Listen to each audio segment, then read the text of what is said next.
इसके बावजूद मैंने कहा कि मैं जरूर जाऊंगा, क्योंकि सिख संगत के बीच में जाना ऐसा है जैसे ऑक्सीजन लेनी, जान पैदा हो जाती है और हौसला बढ़ जाता है और जीने की तमन्ना बढ़ जाती है। वो इतनी बुरी बात किसान आंदोलन के बारे में बोल रही है, मैं तो कहूंगा वो जिस पार्टी में है उनको उसको निकाल देना चाहिए। जिन किसानों ने एक चिड़िया पे पत्थर नहीं मारा, उनके बारे में इतनी बुरी बात वही बोल सकती है, कोई नहीं बोल सकता।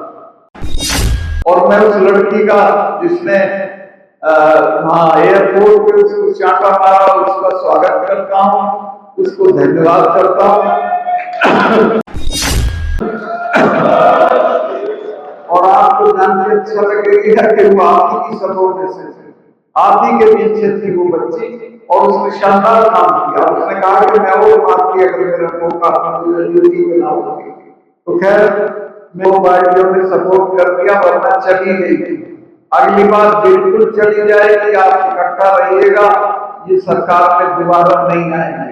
लेकिन फिर भी मैं कहना चाहता हूं कि ये एक खतरनाक और खराब इरादे वाली सरकार, अब इनकी निगाह गुरुद्वारों पे है, इनकी निगाह आपकी संस्थाओं पे है, इनसे सिंचाई का काम नहीं हो रहा, खेती का, सड़कों का, अस्पतालों का कोई इंतजाम नहीं हो रहा, और ये गुरुद्वारों के और सिखों के जो कारोबार है उनको पकड़ना चाहती हैं। कोई लड़ाई होगी उसमें आता रहूंगा, जाता रहूंगा, संपर्क में रहूंगा, और आपका मैं एहसान मैंने सारे देश का इतिहास सिख संगत का एहसान माना।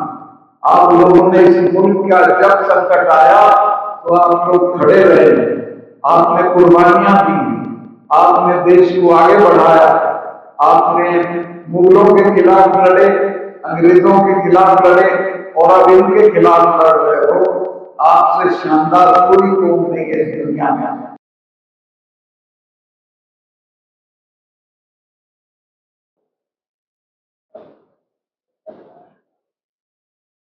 जनाब,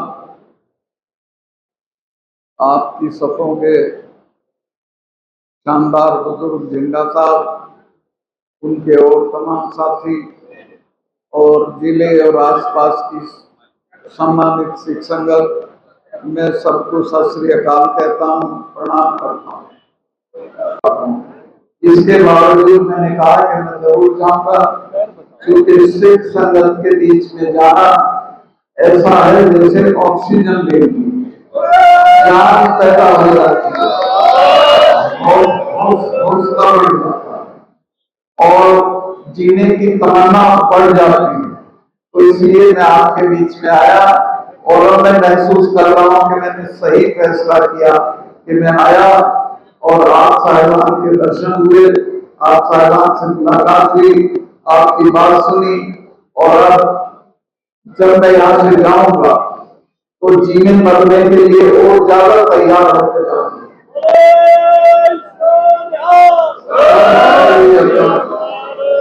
मैं यहाँ नहीं हूँगा, थोड़े वक्त में बताना चाहता हूँ कि मुझे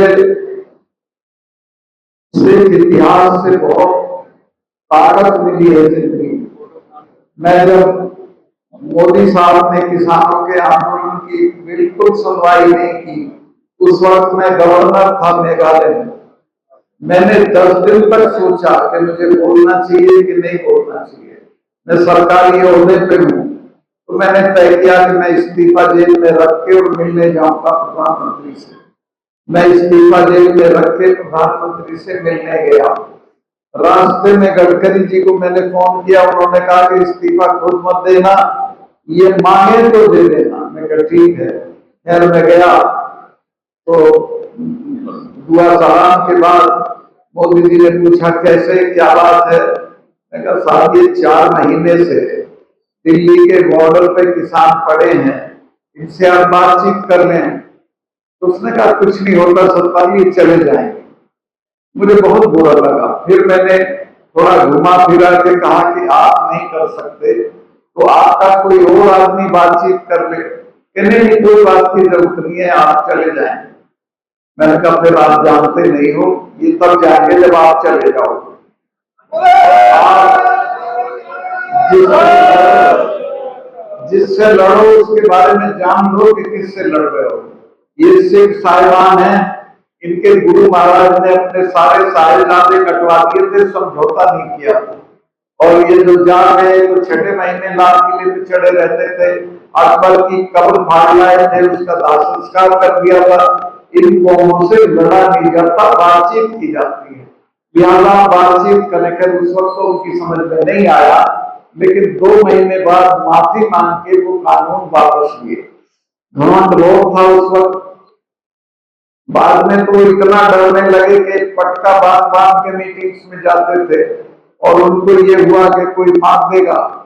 तो मैं एक शेर है कुमार का, वो दोस्तों से कहा कि कयामत यकीनन करीब आ गई है, कुमार अब तो मस्जिद में जाने लगे हैं।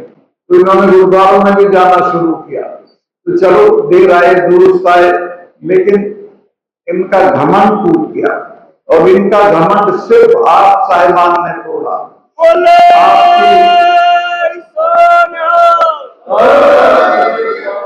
आपकी एकता, आपकी मजबूती, आपका डटे रहना, इसी वजह से दुनिया में कोई, मैं बताना चाहता हूं कि कोई आंदोलन ऐसा नहीं हुआ जिसमें 700 लोग मरे हों, लेकिन किसानों ने एक पत्थर एक चिड़िया को भी ना मारा। कोई वायलेंस किसानों की तरफ से नहीं हुई। अभी एक वो लड़की है, उसका नाम लेके भी जबान गंदी होती है, क्या नाम है उसका? हाँ, कंगना बना।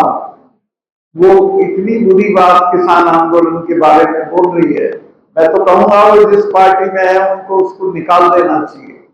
जिन किसानों ने एक चिड़िया पे पत्थर नहीं मारा, उनके बारे में इतनी बुरी बात वही बोल सकती है, कोई नहीं बोल सकता। और मैं उस लड़की का जिसने वहां एयरपोर्ट पे उसको चाटा मारा, उसका स्वागत करता हूं, उसको धन्यवाद करता हूं। और आपको जान के अच्छा लगेगा कि वो आप ही की सबों में से थी, आप ही के पीछे थी वो बच्ची, और उसने शानदार काम किया। उसने कहा कि मैं और मारती अगर मेरा मौका मुझे ड्यूटी पे ना होती। तो खैर मैं कुल मिला के कहना चाहता हूं कि ये दिल्ली में जो सरकार है, हालांकि ये इस बार हटा दी थी करीब करीब, ये तो 2 पार्टियों ने सपोर्ट कर दिया, वरना चली गई थी। अगली बार बिल्कुल चली जाएगी, आप इकट्ठा रहिएगा, ये सरकार में दोबारा नहीं आएंगे। लेकिन फिर भी मैं कहना चाहता हूं कि ये एक खतरनाक और खराब इरादे वाली सरकार, अब इनकी निगाह गुरुद्वारों पे है, इनकी निगाह आपकी संस्थाओं पे है। इनसे सिंचाई का काम नहीं हो रहा, खेती का, सड़कों का, अस्पतालों का कोई इंतजाम नहीं हो रहा, और ये गुरुद्वारों के और सिखों के जो कारोबार है उनको पकड़ना चाहती हैं। तो मैं कहूंगा कि आप डटे रहिए और इनको कोई दखल मत देने दीजिए अपने मामले में, क्योंकि सिख अपने मामलों को इतना अच्छा चलाते हैं।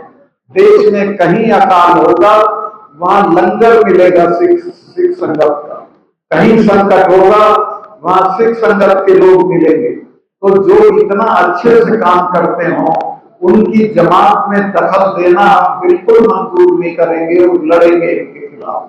आप भी ये मन बनाओ कि इनके खिलाफ लड़ेंगे और इनको उतार के फेंक देंगे। मैं बहुत लंबी तकरीर करने के इरादे से नहीं आया, मैं सिर्फ इतना ही कहना चाहता हूं कि आप साहिबान के बीच में आके हौसला बढ़ता है, आप साहिबान के बीच में आके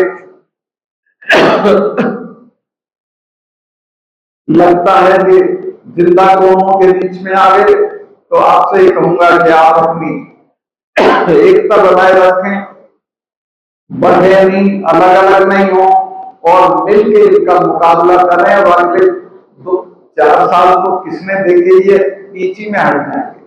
दिल्ली से मैं आपको गारंटी करता हूं कि हम इनको बीच में हटा देंगे, और वहां एक ऐसी सरकार होगी जो गुरुद्वारा पसंद होगी, जो आपकी पसंद की होगी, आपके हकों की होगी, आपके हुकूक की होगी और वो सरकार वहां आए। तो मैं आप साहिबान से बहुत लंबी तकरीर करने के पक्ष में नहीं हूँ, मैं इतना ही कहना चाहता हूँ कि आप यहाँ आए, आपने मेरी बड़ी हौसला अफजाई की, बड़ी इज्जत अफजाई की, और मैं आगे भी जहाँ आपकी कोई लड़ाई होगी उसमें आता रहूंगा, जाता रहूंगा, संपर्क में रहूंगा।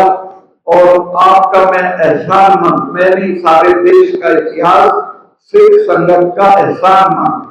आप लोगों ने इस मुल्क का जब संकट आया तो आप लोग खड़े रहे, आपने कुर्बानियां दी, आपने देश को आगे बढ़ाया, आपने मुगलों के खिलाफ लड़े, अंग्रेजों के खिलाफ लड़े और अब इनके खिलाफ लड़ रहे हो।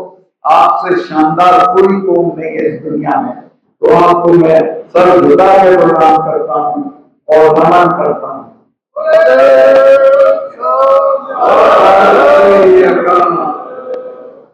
तो बस इतना मेरा ख्याल है, आज के लिए काफी है। आगे भी जब कोई प्रोग्राम आपका होगा मैं जरूर हाजिर।